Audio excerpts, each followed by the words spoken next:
區中學咧，讓本地嘅學生能夠用得到。呢個咧其實係將兩個問題捆綁嚟處理。咁其實咧又係只係令件事更加複雜嘅啫。咁所以基於呢兩個簡單嘅原因咧，咁所以嗰個提議本身咧個可行性咧其實相對上就比較低。我就覺得時間嘅可行性同埋實質上，即係因為你要起要改建咧，就我就擔心咧，第一就係你時間根本9月咧就冇辦法即係接收更多嘅同學啦。咁你睇到因為咧老實講咧，而家嗰個少年人吸毒嘅問題咧係嚴重過10年前。冇錯。所以我相信咧就越嚟越大嘅需要，我就希望咧。第日唔好一個陳兆昌，應該10個100個陳兆昌先至夠。即係我覺得咧，我哋特別自己係家長咧，即係我覺得呢一類嘅問題咧，其實係好嚴重。咁咧，我覺得即係第二咧，其實咧，其實我都要即係鬧政府。我覺得政府的確咧，即係喺處理呢一類嘅問題咧，就樣樣嘢都後知後覺。我點解會咁講啊？因為我係立法會教育事務委員會副主席。我好記得咧，喺幾個禮拜之前，我哋就辯論過國際學校。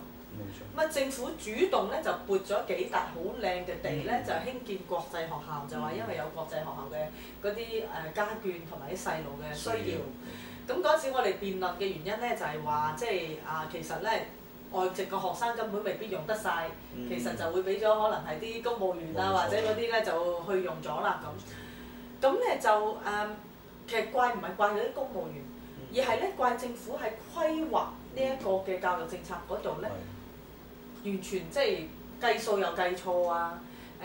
重點有時側重點又唔知擺喺邊啦。咁因為你嗱，如果你嗰啲國際學校真係擠滿人，即係好似而家正生書院咁，佢冇人會怪佢。但係原來佢唔夠嘅，咁你咧就嗱，我哋又好積極喎，撥呢啲地喎。但係點解正生書院好多即係啲細路仔細路女？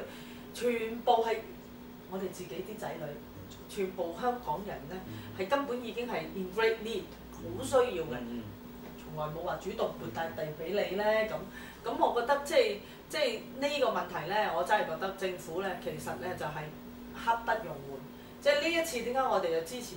因為支持就因為正生，亦都因為南約區中學咧嗰個地理環境好適合正生嗰類生命改造嘅工作，我覺得嚇。我會覺得頭先你所講嘅咧係顯示咗今日香港嗰個教育政策上邊嗰個短視啦，同埋對我哋今日實質去學校裏邊學生同老師所面對嘅問題嘅時候，我哋冇好即係清楚地或者係到位地去處理得到。咁所以我覺得今日吸毒嘅問題啦，其實唔單止喺學校裏，即係學校裏邊唔單止有即係吸毒嘅問題，其實係欺凌啦，學生即係覺得自己冇成功感啦，性嘅問題啦，有好多問題係纏繞在當中。但係咧，我覺得今日香港嘅教育政策咧係講主流化，咁我其實係啱嘅，應該公平啲啊，大家有同機會。但係對有啲嘅學生喺個制度裏邊佢跟唔上嘅時候咧，其實佢就慢慢跌咗出嚟。咁嗰個係一個好嚴重嘅問題。即係我自己，我好欣賞喺澳門政府就叫佢嘅教育局咧叫教育同青少年發展局。係。咁嗱，你睇個意識就好唔同啦。當然有啲人就話佢嘅，咁你咪撈埋咗社會福利嗰邊一齊嚟做啦。當然係。咁但係其實教育咧唔單止淨係教書咯，其實一個青少年嘅發展好重要。咁我覺得我哋今日嘅香港嘅教育政策裏邊或者教育嘅方向係真係要方面去諗下。咁其實今次正生書院嘅出現咧，我相信真係頭先我所都提過就話嗰個理念核心價值對點解班青年人有個家長同我講，佢話點解我個仔考會考嘅時候，我完全咩家務都唔使去做，但係佢就考唔到14分。佢話但係點解正生書院啲學生又要洗衫，又要開工，又要做嘢，但係就考到14分啊？咁我同佢講，我話其實因為你冇俾嘢佢做咯，所以佢得閒個頭，所以佢唔讀書。咁所以我覺得呢啲都係我哋今日香港嘅教育政策，我哋真係要諗下啦。係啊，其實咧，我諗係個鬥志。當佢覺得自己錯咗之後，我覺得咧，即係真係而且係小錯添嘅，唔係大錯嚟嘅嗰啲。即係佢能夠反省之後嗰種鬥志咧，即係唔好低估。我哋都識一個朋友啊，會考10科0分，後尾攞傑青啊嘛，係咪啊？呂宇俊，即係佢一揾到自己個人生方向咧，你以前10科0分都係可以一樣咧，做10大傑出青年係嘛？做清潔嘅，又係攞咗傑青，佢就係做清潔嘅啫，執垃圾都可以。即係點解咧？我就好記得我有個長者曾經同我講嘅，即係佢嗰陣時咧，我覺得就係我得着好多，就係嗰陣時就教曉我咧有平衡生活嘅，即係你唔好淨係學術。佢話咧，一個人社會唔係人人都淨係做學術嘅，或者淨係靠學位去成功。因為社會有好多崗位，如果你係做餅做得好，都可以好成功，好有滿足感。咁呢啲唔係一定話我要喺大學攞幾多個 A，佢可能做餅做得好，做湯圓做得好，佢都可以成功。即係呢一種嘅價值觀就係其實喺教育裏邊咧，就要將頭先講，有啲喺主流裏邊其實佢嘅性格未必適合佢。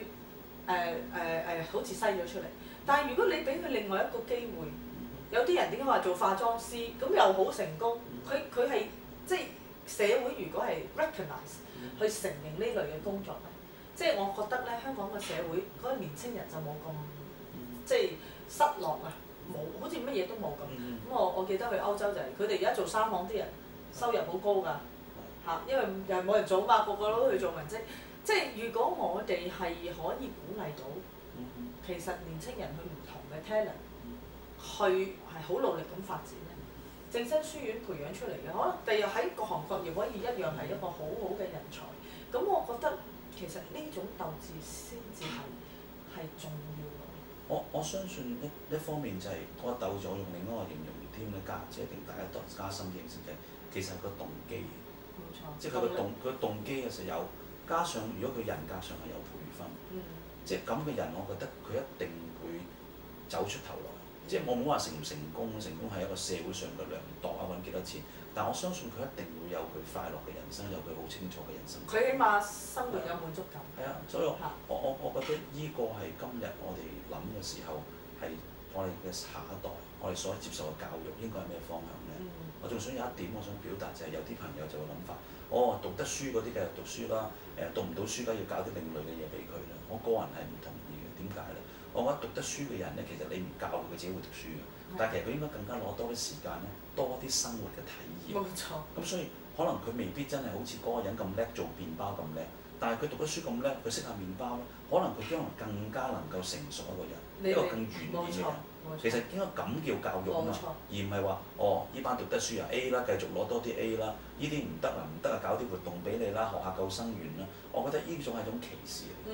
呢個社會係講緊融合，講緊能夠我理解博士你講嘅嘢，唔係因為我讀咗博士未，而係我對人生嘅體驗嘅時候，原來你講到歐洲其他地方我都去過，好似我學生咧，舊年佢去完咗溫哥華嘅雪山上邊，咁去咗 Whistler。咁佢翻嚟咧同我傾偈，因為突然間佢講，佢就嚇咗我一跳。佢話咧，校長你知唔知啊？出年嘅冬季奧運咧就喺 Whistler。我初我唔記得咗佢去咗，咁我就話你點知啊？佢話我嗰日同你一齊喺山頂上邊玩雪啊嘛。哇！咁你睇到人生嗰種闊度嘅時候，就令人對事情嘅睇法。即係你哋帶佢去喎。係啊。哇！非常好啊！即係所以我就覺得，其實佢睇到有一個其實人生嘅感受、經歷。係好重要，同埋即係我覺得尤其是年青嘅時候有機會咧，即係見到啲新教啦，少將係一個好好新教嘅一個例子，我覺得即係佢會有感動嘅。冇錯。你唔好成日 reject 佢咧就冇機會嘅，唔係能力嘅問題嘅，而係你講啊，即係佢人格上俾人 reject 啊，佢就冇嗰種希望喺度。我自己嗰陣時喺加拿大讀書，其中一樣我好感受就好似博士你所講，即係人哋俾好多機會我。人俾好多機會我，即係令我自己對自己嘅自信心啦，同埋對事情嘅睇法嘅深度而擴闊。咁我覺得人成長係好需要呢樣嘢。但係有時我咁去香港嘅教育制度嘅時候，有時喺學校裏邊，好可能就難揾到咁嘅空間。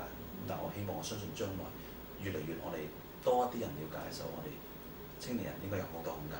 我睇下小將咧就佢做籃球教練嗰陣時都應該係好 popular。佢而家咧有個好大嘅心big heart。我諗我哋咧都好希望咧梅窩嘅居民啦，同我哋一齊都俾呢一批正生書院嘅年青人有一個 big heart， 有一個好大嘅接納佢哋嘅心，咁咧令到香港呢一件事咧係一個圓滿嘅句號。